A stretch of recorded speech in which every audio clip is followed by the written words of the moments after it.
Okay. Okay, so it's recording now. There you go. Okay. Yeah. All right. So now it's recording and we got everything.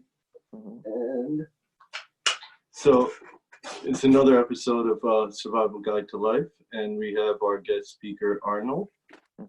He is an author, and before we get into it, I'll have him just give a brief biography or description about himself or his story. Yeah. Yeah. Hi. Thanks for having me. And I would say I've been doing for about 30 years, I've been working with companies and organizations and individuals around the world to help them communicate better, have better emotional intelligence, be better in everyday interactions, and basically to get along better with others. I've written 7 books, and the one that we're probably talking about today is Get Along with Anyone, Anytime, Anywhere, which is like, what are some of the ways that you can actually get along better with others? And so whether company, organizations, or individuals. So I'll leave it at that for now. So what, Arnold, kind of led you into the writer's path? Like, what sparked the drive or the fire for you to become an author?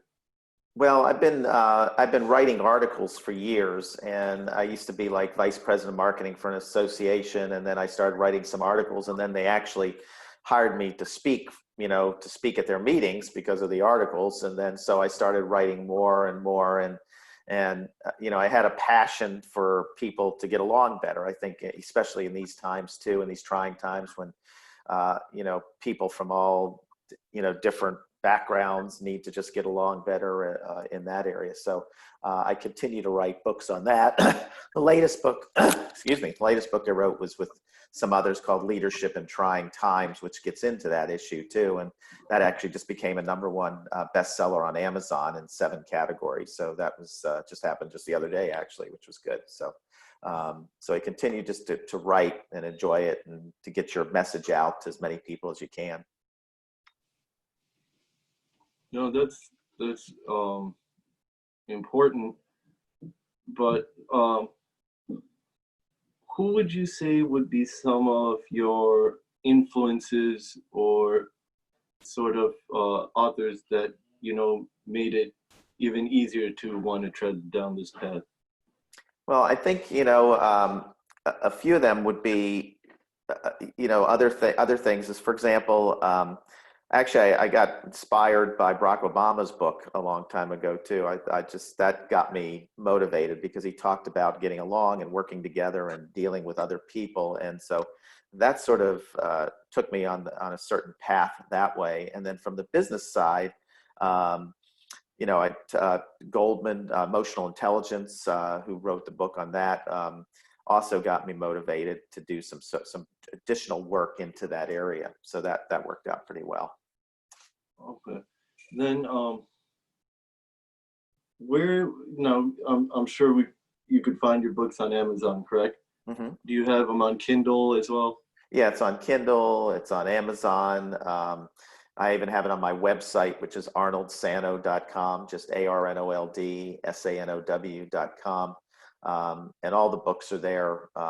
If you just go to Arnold Sanow and Google, you'll find a lot of the information there too. Okay.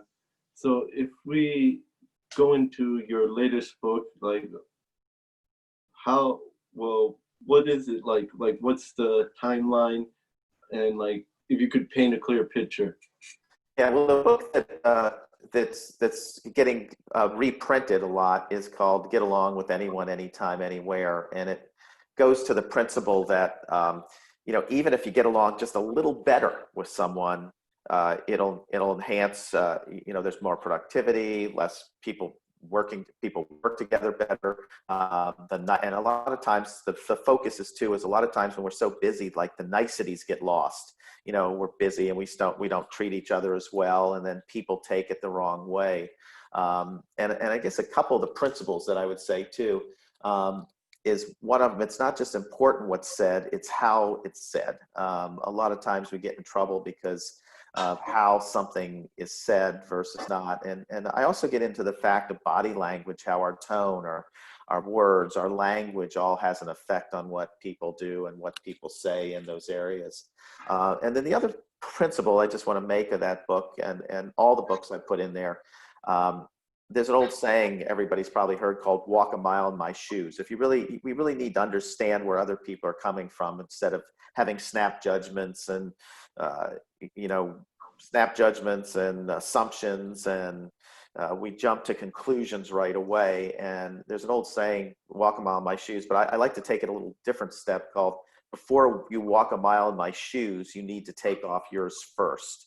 And so when people say, they understand you, well, how can they understand you when they haven't been in your shoes? They haven't walked where you've walked. They haven't taken the path you've taken, and so I try to get that across in a lot of my sessions too. And especially now during these trying times, there's a lot of unconscious bias going on, and not just unconscious, but implicit, and actually people just are biased. But, how do you deal with that? And a lot of the companies that I actually work with now are wanting to know more about that and how to understand others and work with others who are different than they are. So that's the purpose of like getting along better, is really to understand others first before having them understand you. And that takes a lot from us because we grew up differently. We all had different parents. We came from different backgrounds. We came from different cultures. Our ministers, our teachers, all those people set up, the direction that we're going to take. So then how would you say is like the fundamentals of interacting with someone? The fundamentals of interacting with someone. Well, I would understand, first of all, the communication crushers that get in the way of working with others. And what I mean by communication crushers, it could be something like, just for example, not showing appreciation to somebody. Like when you show appreciation, and you show somebody like kindness, for example, the oxytocin in your brain comes out and you feel good, and the person giving the appreciation feels good. So, showing appreciation is one of those things too. Not having indifference, like when you're talking to somebody, paying total attention to that person really does make a difference with them. A lot of times we're always thinking what we're going to say again, and we don't do that. And then the other thing I'd also like to say is, and this is more for like people in leadership positions, is somebody says, what's the number one trait of leaders? And I would say it's probably humility. And what I mean by humility is being able to admit mistakes. I always like that saying, the 6 most important words in the English language are admit I made a mistake.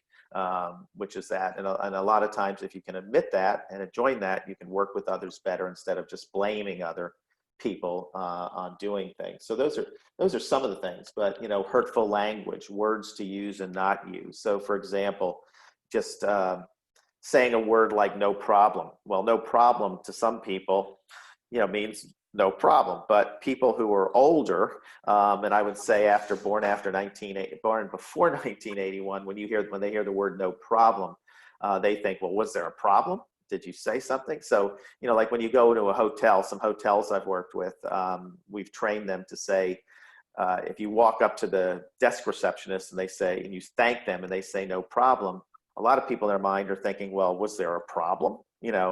Versus otherwise. So we have them say something like, it was a pleasure, or something to thank them in a certain way. So there's a lot of things, but there's no appreciation. There's appropriate body language. There's no yelling. There's no backstabbing. There's a variety of things. And what I try to do, and actually the programs I work with clients, I had one recently where we just had a breakout session where we just asked them, what are some of the communication crushers, the things that annoy you, that get in the way of good communication that you deal with in that area. So then what, right now with everything going on, what do you see as like the main like focus, or like the main like question within businesses and companies? Like you said one was, how to work with others and how to interact with others, but what has been another major thing that you have noticed? Another major thing too is within businesses and organizations is, I would call it, choose your battles wisely. a lot of times we jump or we attack. There's things we just want to fight for something or deal with something. And there's times you need to fight for something. But a lot of times we jump on sort of minor things. And I usually like to draw a circle sometimes and say, here's a problem, but we make it such a big, it's maybe a minor problem. Does it really matter? Sometimes, and a lot of times we jump to conclusions and we make things worse than we can. And I think people are jumping to that situation too. I would also say, like when you say in these trying times or things that are going on for businesses now, is really to everybody needs to take a good look at themselves and take a good look at where their biases are. One of the things I ask in some of my programs that I do some of the coaching I do, is I ask people, I say, do you have any, what are your biases? And they'll say, well, they don't have any. And I'll ask that again, what are your biases? And eventually, it does come out. They'll have a bias one way or the other. And the question is, we all have biases. And when people say they don't have biases, I think they're delusional a little bit. But the question is, are you acting on those biases? And so, when you talk about companies too, we hire people, a lot of times people hire people like themselves, and they're not giving other people's a chance, and they have preconceived notions about people. We've all heard that saying, perception is reality, which is not really true, because my perception is your reality. So when I walk into a room, you're going to perceive me one way or the other. It's not reality, but it's your reality about me. And so it's how you were raised, where you came from, your background of how you feel about certain people. So that's how that works. So I would say the key is choose your battles wisely, understand others would be a factor on that. And then realize too, that perception is not reality, but you have to look at your perception about others and how that comes into play. So how would you, whatever you say someone's background or something, you come into a workplace, how would you try to stop your mind from, pre-learned things in assuming things about someone? Yeah, that's a really good question. And so when I go into a workplace, the first thing I do, let's say it's this, I had this recently where, and I had to do it by Zoom, but I had a thing where one of the leaders, had certain preconceived notions. And he wasn't going to listen to somebody from the outside. So what I did is I do something where I'll do something called a 360. And a 360 is where I interview the people who he works with. I interview his clients, I interview his staff, and it's all anonymous. And then I come back, so I find out, what is some of his biases? Where does he come from? And so I'll come back with like 20 different things. And then I'll just go right to the person and I'll say, look, I'm sort of a truth to power person. So it's nice having somebody from the outside, because I don't care if they're the president or this or that. So it doesn't matter to me, but I'll go in and then I'll reflect like, okay, here's some of the things that came up in the people I've been talking to. And then they'll say, well, tell me who that's not the point. Here's a majority of people are saying you do this, that you discriminate, or you're sexist, or you're this. And I'll be very direct with them. And then we'll go into that. And these are some of the organizations that actually, if they do not change, because I'll work with, this is more of a coaching relationship, where I'll work with them for 4 months. And if they don't get better after 4 months, then they actually are let go. So they might be somebody who's technically brilliant. I don't know if you've ever worked with somebody who's really smart. They know everything about the job, but they treat everybody poorly. They don't get along with anybody. Nobody likes them, but they keep them because they're making money for the company. They do this. But then after a while, people get so sick of them, and they have high turnover. Nobody wants to work with them. So they'll call somebody like me in to come in, and we'll do like a 4-month program where every week I'll give them something that they need to do to get better. So for example, in a recent client I had, the first thing I told him was, I said, okay, you need to apologize to everybody you've offended in this company. And then he looked at me and he says, well, that's going to be uncomfortable. And I said, well, I don't, think they're hiring me for my looks, which was not a thing I should have said. But anyway, but he just bent ahead and he did that. And then one week I told him, you can't yell at anybody in the hall anymore. And so I gave him different directions every week. And after the 4 months, and I've done this with over 20 people, and so far everybody's turned out okay, but they're also under the gun that if they don't get better, they keep their sexist behavior, if they keep their biases, if they keep these things that I've brought to them, then they are actually let go. So they know that there's a problem here, and they have to deal with it. So but that was a good question. That's something that I do. And again, some people don't get it, but then they're let go. But but somebody has to tell them, and you need somebody to have truth to power in a sense, because a lot of people in a company aren't going to say anything because they're afraid they have to live with these people. So it's nice being an outsider doing this. So what's your criteria on progress and termination? Okay, good question too. On progress, and like when I do the coaching program, for example, I interview everybody beforehand. So what happens is I got the 20 people who I'm talking to, their clients, their customers, the staff, their bosses, who are saying like maybe some things they're sexist, they're racist, they're giving me all they're difficult, all these different things. And then I'll ask them, why are they doing, what's the point behind that? But then I have like a contingency. I'll have something to say what they are. And then after that, I'll give them directions on what to do. And halfway through the 4 months, I'll do another interview with all those people. Are they getting any better? Are they doing some things? So the only way I can do that is by asking these people again.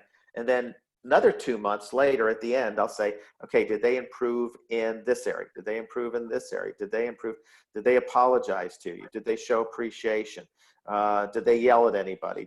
So the only way I can really do that is by continual interviews with the people that they have to work with, their clients, their bosses, and the employees. So, and at the end, we have like a report that goes out, and it either got better or they didn't. So you would say it does get pretty tedious when it comes to the interview process.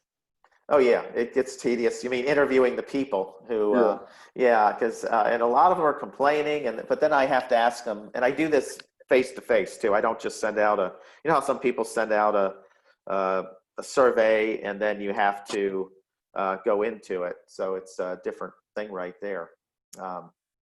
So it does get sort of tedious, but it brings up the information there. So but somebody has to do it, and and again, if the person is ever let go, it's interesting because actually the company actually gets better, because the people who worked for them who just couldn't stand working for this person, they actually get a little better because they're not pushed down. And it's interesting. So even though the person who's like just to give you an example, there was a law firm once where the guy was the rainmaker, which means he brings in all this money. And so they didn't know what to do with him, but everybody hated him. He had a high turnover. And so they gave him one more chance. And I said, look, before you let him go, you should have somebody work with him to see if we can get him better. Because he's good in that way, but he's in his interpersonal relationships, his everyday interactions, his communication, his emotional intelligence was way off in those areas. So, with the different companies that you've interviewed and like the different traits, what do you see is like the number one outlying problem in employees in like the business field? The number one problem. Number one problem that you've noticed in employees. Number one problem I've noticed in employees. I would probably say, the number one problem that I see with employees or leaders tends to be a lack of appreciation. And when I may say a lack of appreciation, sometimes just saying thank you or a kind word, or I hear this from employees all the times when I interview them. I said, what's the problem? And they say, well, they just don't, I don't feel appreciated. I don't feel like anybody cares. And And when you look at that, you know, recognition and appreciation, when they ask what motivates employees, really comes up like number one in a lot of surveys. You know, number two is really like, is another thing, feeling of being in on things, being part of it. People want to be part of the community. And a lot of times people leave them out of the mix there. So I would say that would be the appreciation. And then the other one, and it's interesting because I worked with a leader one time, and she was really good at her job. And I did a survey. I asked our employees what they liked about her, didn't like. And she had pretty high marks, except in one area. She had low appreciation. And when I asked her why, I said, why don't you appreciate people? And she says, well, I don't appreciate them because I don't need it. So she's using her rule book, her shoulds and her should nots and her ego are getting in the way of showing that. So she's saying, okay, since I don't need it, then nobody else does. But I would say that if you want to be appreciated, there's an old saying, appreciate to be appreciated. You know, and you need to show, you know, kind words and thank yous and just show that you care in a way. But that, if, for example, if I tell somebody I like them, they're in heaven for like 2 weeks, you know, if you just tell somebody you like them. I mean, it's amazing how that works. And especially now too, with everybody in quarantine and all this stuff, you really need to show that even more because, you know, people are stuck. They, you know, they can't just touch or get together or see people in person. Yeah. So what did you, with how you coached or how you looked at businesses before the pandemic and towards after the pandemic, what were the major differences in how you had to strategize? Yeah, that's a good question because before I would do, and I do over like 100 seminars and workshops and programs all over the world. So I'll go into companies, and so I'll go in and do a program. But it's nice because I can meet everybody there. I can see them. I can see the body language and the tone. I can really know how they're feeling. I can ask questions really quickly with them. I can bring up stuff. It's a lot faster. I think a lot of times when I'm doing it online, you know, people can get, you know, distracted. They're in their homes. They're looking around. Oh, there's a bird over there or something. I mean, it just, you don't have that same interaction with people in groups. So I can get people into groups and I can get them to talk about things. I can facilitate discussions a lot more than I can in a situation where you're really not sure you're seeing the interactions. Plus, the other problem is when you have a group, like I had a group the other day with about 25 IT people, and they were all online, and you're trying to get answers for things, but it's just quiet sometimes. People don't feel like they have to say anything. So, whereas in a group, I got them interactive really quickly. Now I can do breakout sessions. I can do other stuff. Which is part of it. We can do the chat box, which is helpful, but it's still not the thing where I can see the body language, the tone, people interacting together, you know, makes a big difference. So I would say it's just the closeness of it and the connection that you have in person is a lot different than the connection you have on Zoom. So what would you say is more that you like focus on or that you like try to analyze is like the words, the body language, or the tone? Okay, well, that's a good question because when you look at it, there was a study done a long time ago that said, you know, what was it, 70, like major part of how we come across, or 70% of the way people perceive you is your body language. So for example, I could say, I'm really happy, but I have no smile. And, you know, you can tell right away that I'm not. So a lot of times I perceive people by not the words they use necessarily, but by the actions they have. And also, I also look at the body language and the tone of how people are feeling. So when I'm in a session, a program, in a live program, I can see if people are getting this or not getting it or confused. You know, I'll say, does everybody get that? And they might just look at me, but I can tell by body, you know, hands crossed or this, or not, you know, participating, that's they just don't get it. So, but the words also do count a little bit, because words can hurt. Words can make a difference, and you can say something and it'll trigger people to do things one way or the other. So for example, if you're talking with somebody who's you're having an argument with, and you just say, calm down, and if I say calm down, you're not going to calm down. That's going to almost irritate you even more, because you're just going to, you don't want me controlling. It's like me controlling you. Calm down. What do you mean, calm down? And then it's just going to get worse. So words do count in those cases. And then the tone obviously counts too. Like you can say, like I could sit here and say, I'm real happy to be here. Or I could say, hey, I'm happy to be here. And it you can tell whether people mean it or not mean it. And, so I would say they all three make a difference, but probably body language has a large part of how people, what you're perceiving about them. So you could say it's like 45% tone, 45% body language, 10% words.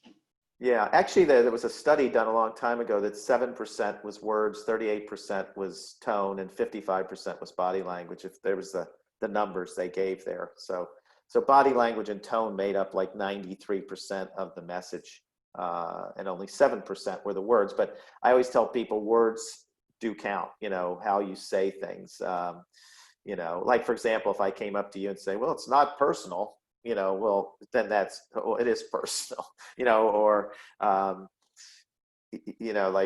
just trying to think, it is what it is. Like, so if I'm in a company and say it's what it is, and everybody just stops and doesn't do anything. So you need to take a look at that.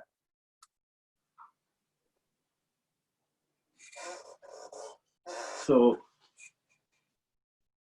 with that being, have that in mind, and just getting better insight on your most recent book, what were the other 6 books like? Okay, the other 6 books, one was called Leadership in Trying Times, which came out, and it was it's about different types of leadership, and again, I focus on getting along better in the book. I did this with a number of other experts, and we put together an anthology on that. The other books I had was Present with Power, Punch, and Pizzazz, which is on presentation skills, because when you talk about communication, how you come across is very important. And I also do a lot of work in presentation skills. I started out actually doing on business, start your own business was one. Entrepreneur Boot Camp was one. It was all about starting and building growing a business. And then I had Marketing Boot Camp, which was another book that got into that aspect. And then the other book was just called Nobody to Somebody in 63 Days or Less, which was all about networking and word of mouth advertising. How do I get to know people? What's the best ways of networking and stuff like that. So those were the other books that came along. But my real passion is working with people. People call me the get along coach, to help people get along better. And I've had a lot of requests lately for that, just again, because of certain things going on in the world with the bias and the situations going on too. So work with different groups on that. Okay, so I would want to get into a little bit of each, just specific ones, but what was Entrepreneur Boot Camp about? Entrepreneur Boot Camp was like on starting and growing your own business. And it went into the basics of how do you do that? What are the steps to start off a business? Start having a business plan, for example. What's the steps to have you need a business plan. You need to know where you want to go with your business too. What's your passion? What do you want to be? And nobody can tell you that, because if you don't, a lot of people get into businesses that just make a lot of money, but I can get in a business that makes a lot of money, because people probably come to you with all sorts of offers now and then probably and say, hey, you can make money in this, you can make money in this. Well, you can, but if you don't like doing it, you're not going to put the effort and the time into it. So you really need to know what your passion is and what you want to do. You need to have a business plan, step 1, step 2, step 3. Where am I going and how am I going to get there is the plan. You need to have a brand. What's your brand? And the brand, all a brand is, people make all these make it complicated. All brand is who you are and what you do. Who you are and what you do. So that's the brand. Yeah. Wouldn't you say that even before going into a business plan, that you need to even see if your idea will have enough opportunity to be sold to the consumer at the higher price than what costs to produce it, whether it be a service or a product? Yeah, I mean, so what you're saying is obviously, like before you get into a business, well, first of all, you need to have the passion for it. But then you also, like you said, part of the business plan is looking at who are the customers, what do they buy, who are the competitors. That's all in the business plan. So you would actually look at those things. Who are the competitors? And by the way, I do like a competitive analysis. So anytime I'll look at all the other people who do business like me. I'll also get on all their websites. I'll get on their newsletters. I'll link up with them. And so not to copy them, but to see what they're doing in a way. So that tells you. And then I can look at actually generally check out their services and see what their pricing is on that stuff too.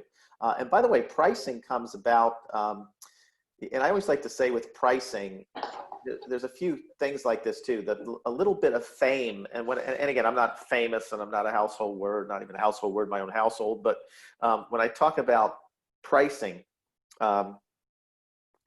the thing about pricing is the more you can build up your background and your stuff. So for example, every time I write a new book, my prices go up. And people will generally, I've gotten work a lot of times because they're looking at 3 other people doing something, and I'm even the higher price, but they want somebody who wrote the book on it. So, so your pricing is not just to go with the lowest price necessarily. And I don't know, and a lot of times I advise my clients to try higher pricing, because a lot of times when people see something really low priced, they're thinking, well, is it any good? It's like in my business where I speak, they're thinking, okay, if he goes really priced, this guy going to be really terrible because he's low priced. So, there's a variation on price. Now, if you have a commodity where everybody's selling the exact same thing, then you're going to go on price. And if there's no difference between you and me, they're just going to still go on price. So you have to, a big part of determining if it's going to work or not is there I would always look is there something I can do differently than everybody else? So for example, when somebody's interested in hiring me to speak, I will send them free copies of my book. I'll send them resources. I'll send them not just referrals on me, but help them with their business. And by the time they do that, I've given them so much free that they just hire you. And so there's an old saying that people may want to remember: give value first, then ask for the order. And I'll give value first, then ask for the order. So don't just try to sell something without giving something extra. Or give it in advance. So like, for example, if somebody's even interested in me, I'll send them a PDF electronic copy of my book before they even, hey, whether you hire me or not, here's a free copy of my book. Share it with others. And by the way, here's another free copy of another book. Here's a newsletter to give your ideas. All this is free. And by the time they get that, nobody else is giving them stuff. They're just trying to get themselves hired. So the better I always say, have a little bit of fame in a sense, gets you opportunities. Yeah, I think it's it's a mix of people, opportunity, context, and the deals you get. So do you also in the entrepreneur boot camp get into what it's called, any funding a business? Oh yeah. Or the seed round or first round or second round, or whether you go into angel investors or VC, like venture capitalists, or what angle to take on that? Yeah, well, first of all, because I've helped people for the venture capitalist, VC world to try to get opportunities and stuff like this. And the key is to go in. First of all, I work with them too to help them present themselves really well too, because you have to go in, you have to look excited, you got to look like, you can't look bored, you got to be have that passion in there. And so I work with their presentation skills on that to before they go in, because and make the right impression. When they go in, the venture capitalists they're interested in, how am I going to make money in this? How's this going to work? And so this is where we go through the business plan, you know, step by step on the business plan all the way through. And then at that point, you know, the thing that gets is the venture VC is wondering, how am I going to make money out of this thing? And then how have you tested this? Have you, you know, what's your research you've done on this, the test you've done on this, the money angle on this, all the factors have to be there. I think a lot of people go in, they just have this idea, and they get shut down right away because they don't have the facts, the figures, the data that's necessarily to get opportunities for them. Now, in your marketing bootcamp, what do you sort of get into? The marketing is the sales, how to get more business through that. And what I suggest to people a lot of times is everything from, you know, having an e-zine, for example. I have an e-zine and people say, well, people don't read those. But you know what? In the a lot of times in the subject line, I actually have 10 ways to get along or 7 ways to deal with difficult people. And so what happens is at least you remind them that you're there. And I send out an e-zine, and then I send it out, the marketing on that. And then I also send it a link to those through Hootsuite, which is actually, Hootsuite is something that you can use. Yeah, I use Hootsuite a lot. Yeah, Hootsuite, which means you can send it out to everybody like over and over again. And I also use Constant Contact for my newsletter, which is when I finish Constant Contact, it can send it out to Facebook, LinkedIn, Twitter, you know, over 6 times again. So it goes out to my social media as well as to my set people that have signed up for my newsletter. And I get a lot of opportunities from that aspect. So when we talk about marketing, and it's also networking too, it's, you know, there's certain places like Sharper, SHAPR, SHAPR, right? It says it's where you can connect with people who are looking to connect to do business together. There's also, you know, other places like a lot of just personal networking too. If you have the opportunity to do personal networking, that's really good. Right now we can't do anything personal, but to do that. I also have I also call it coffee and Zoom. I'll set up a meeting with somebody and say, hey, let's have coffee and Zoom, which means you supply your own coffee, I supply, but we'll meet on Zoom. And I'll ask this question, and I recommend this to any listener too, is if you're networking with anybody, also ask, what can we do that might be mutually beneficial? And what I mean by mutually beneficial, it's not me just asking you, can you, you know, help, can you do something for me, but maybe I can do something for you too. So it gets into a lot of the networking. I think right now, newsletters, all the social media, Hootsuite is good. Constant Contact, sending out something. And I send out something, I post something every day too. A lot of people say that's too much. Some people will drop out and say, well, you get it every day, too much. But the more you do it, the more opportunities some people like even like Gary Vee says like you should post, or you should have at least 60 different content a day. Yeah, and that's probably more. I agree with him too, but my mind is I can only do one a day, so it's like. But some people even so every now and then I'll get somebody says, well, you know, you're posting too much, and I'm thinking, okay, I'll just take him off my list if he wants. Doesn't, you know, and they're not the people buying anyway. But you know, like on a commercial, if you ever watch TV on things, you know how they have a commercial. Yeah. And then they'll have the commercial like 3 minutes later, they'll have the same commercial. And then they'll have the same commercial. And you'll be annoyed, but you'll remember it because we're getting hit too many times. So I like your 60 better. If you can do 60, then you're much better shape. But but for the typical listener, sometimes it's I'm finding a lot of people have trouble just getting out 1 a week sometimes. So you know, so I'm just trying. But through Hootsuite and some of these other avenues, you can just have it set to go. So I'll set mine up at the beginning of the week. All my posts go through. Have it go through the week. Yeah, just have it go through the week, so it's automatic. So it's good. But I at least once a day. Let's put it that way. And that's worked for me. So and some of my clients. So we entrepreneur boot camp, marketing boot camp, and then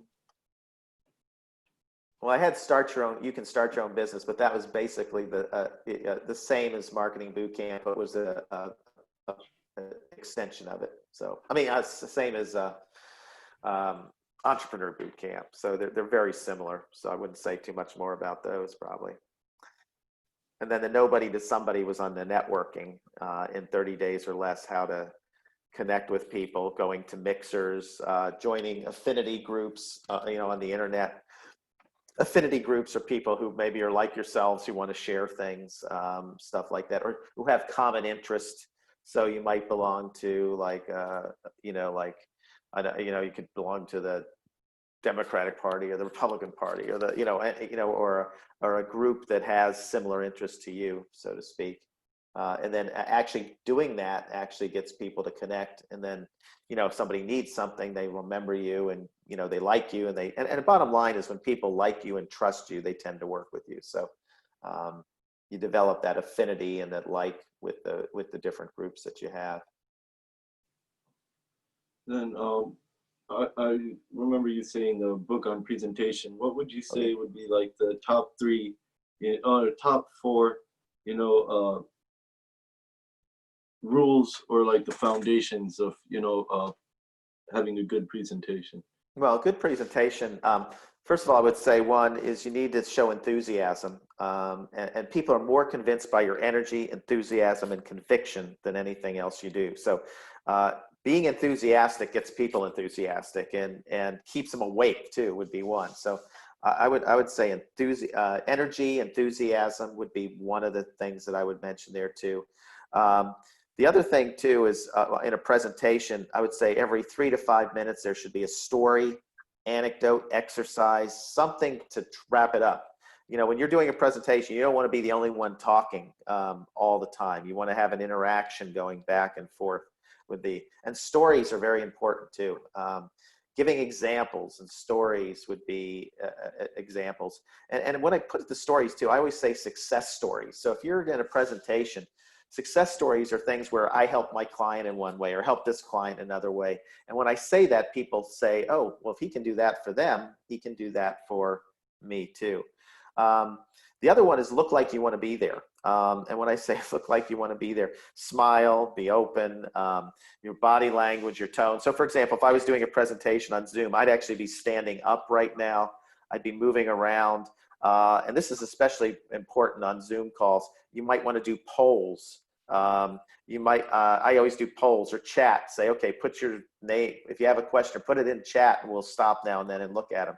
And also breakout rooms. And breakout rooms are where if we have I had 20 people the other day, and I just push a button on, and for people who get Zoom, they can explain this more detail, but the breakout room is say, let's discuss what are the top qualities of presentations. And then I'll break people out in rooms, and they come up with it first, and then they get a chance to talk to each other. And then I'll say, hey, let's talk about some of the important ones, like you're saying right there, that you need to be there. And then the other thing too is I would say just being, what's the word I want to use? Be humble, or being authentic. Let's say that the fourth thing is authenticity. A lot of people get up and do presentations, and they move this way, and they don't look like they're real. They don't look like they're doing a fake type thing. They're just being enthusiastic. You need to be authentic on stage as much as you are off stage. So when I talk about authenticity, make some mistakes. It doesn't have to be perfect. Show that you're a real person. If you make a mistake, say it. Be humble. Admit you made a mistake. So I would say those are the 4 key things right now, I would say, in presentations. Okay. So just as we're getting close to just wrapping up for the episode, what I wanted to say is there any books you're working on now currently that you're hoping to publish in the near future? Well, nothing right now, but the one that just came out was called Leadership in Trying Times. And it just gets into, a number of experts writing about leadership expertise and some advice on what to do on that. And that just came up as an Amazon bestseller, a #1 bestseller in 7 categories. So that's the one, it just came out. So it's something that people may want to consider taking if you're in a leadership role in a company organization. And it's, again, from different experts who write on this. And we got a really good shot right off the bat. It was a #1 new release too, which was good. So there's a banner on the site for that. But that would be the one right now. And then I have a newsletter that keeps every couple days, has some more information on how to get along better with people, how to deal with difficult people, how to have difficult conversations, ways to connect with people. And that's all on a regular basis on, through arnoldsanow.com. They can actually check out the newsletter. Yeah, no, that was going to be my next question. If people want to get on your newsletter or connect with you social media, like what are your handles for like Facebook, LinkedIn, or if you use Instagram or, Yeah, well, at Twitter, it's at Get Along Coach. And my LinkedIn, actually I have a long one that I wrote out. So, but if you just looked up LinkedIn on Arnold Sanow, and Facebook, I don't use too much anymore. I use basically my business comes from LinkedIn and Twitter. So those are the two I use mostly. But okay. but that's but if they want to get in touch, it's just go to Speaker, SPEAKER at Arnold ARNOLD Sanow SANOW.com. Okay. And then the last thing I usually do is have guests end with a quote that's now it could be any quote that you've recently come across or that's recently been resonating with you, or like, Yeah, well, actually the quote that comes up the most, I was thinking that it's not just what's said that's important, it's what's not said. It's not just what's said that's important, it's what's not said. And what that basically means, people say things, but it's the actions that they take that make a difference. And that's the factor that's coming, like in today's world too. It's not just what's said that's important, it's what's not said. It's their body language, it's a tone, it's you say something, but then are you following through with it? Are you doing, is that action, are you taking that action? Because you'll hear from politicians a lot of times, they'll say something, but then they don't do any of it, or they're not following through, or they're not, what's the word? They're not modeling it in a sense. And I'll just use a current example. Somebody says, well, you need to wear face masks, but they don't wear it, type of thing. So, okay, well, you're saying something, but what's not said is that you're just doing it as you're just doing it to say something, but you don't really mean it, because somebody said it looks good to do that. So that would be something. So it's not what's said, but it's what's unsaid.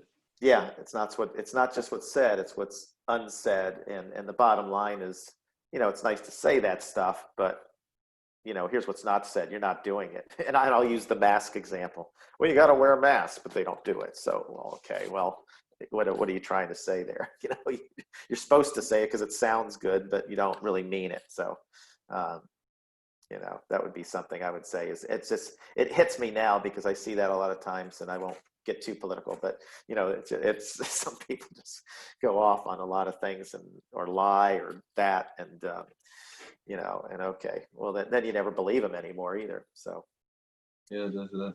Yeah. So I appreciate, your time. I'm definitely, when we get off, gonna go on Amazon and look for your books and start reading them. I'll make sure I leave a review as well. Oh, appreciate that. Yeah, and if everybody could leave a review, that's always great. So. Yeah, and then once I get this all published and up, I'll send you the link so you can watch it. Maybe you can share it with others as well.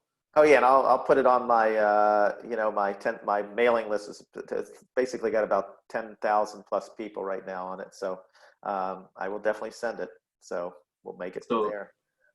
Then one last thing, what would you say everyone should do to learn to understand someone else? Last tip. I'd say get to know people a little better.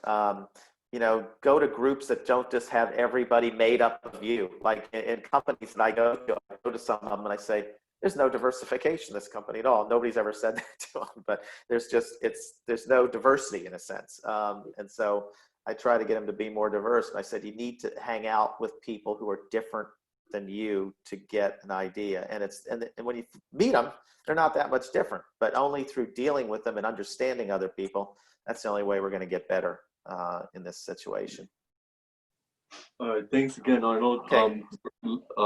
Looking forward to future episodes if you would like to come back on. Okay. Well, I appreciate it. Thank you. All right. Thank you. Okay. Thanks. Have a good day. Good day. Thank you. Okay. Oops.